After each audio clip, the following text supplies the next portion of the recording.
बेटा हो जाए, हमारे घर में बेटा हो जाए, हाँ, तो बेटा होना बुरी बात नहीं है। तो बेटा हो जाए इसका मतलब ये नहीं कि बेटी ना हो, बोला बेटा भी हो और बेटी भी हो, दोनों ही होने चाहिए। क्योंकि बेटी किस लिए है और बेटा किस लिए है, आप ये ध्यान दीजिए।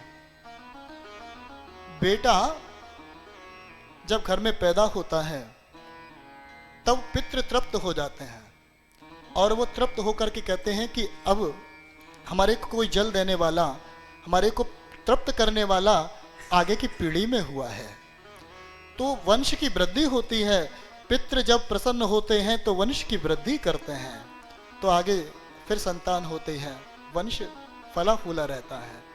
और यहाँ पर जब कन्या पैदा होती है तब भी पितृ प्रसन्न होते हैं, क्योंकि कन्या जब पैदा होती है तो उसका जन्म किस लिए होता है, वो दूसरे के वंश की वृद्धि के लिए होता है। पुत्र अपने वंश की वृद्धि करता है और कन्या दूसरे के वंश की वृद्धि करती है।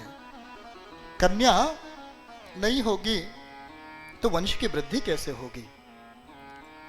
तो वंश की वृद्धि के लिए कन्या का दान किया जाता है।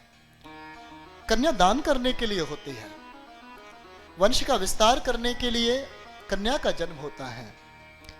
कन्या को कहा जाता है दुहिता। दुहिता मतलब जो दोनों प्रकार से हित करे, दो हित करने वाली। दो हित कौन कौन से?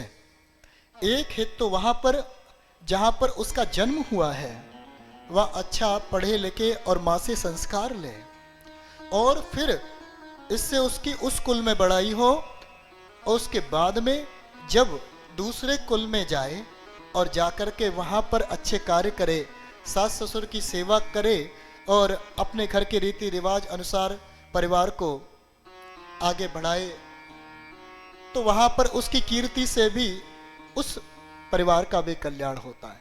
तो वहां का भी हित, यहाँ का भी हित।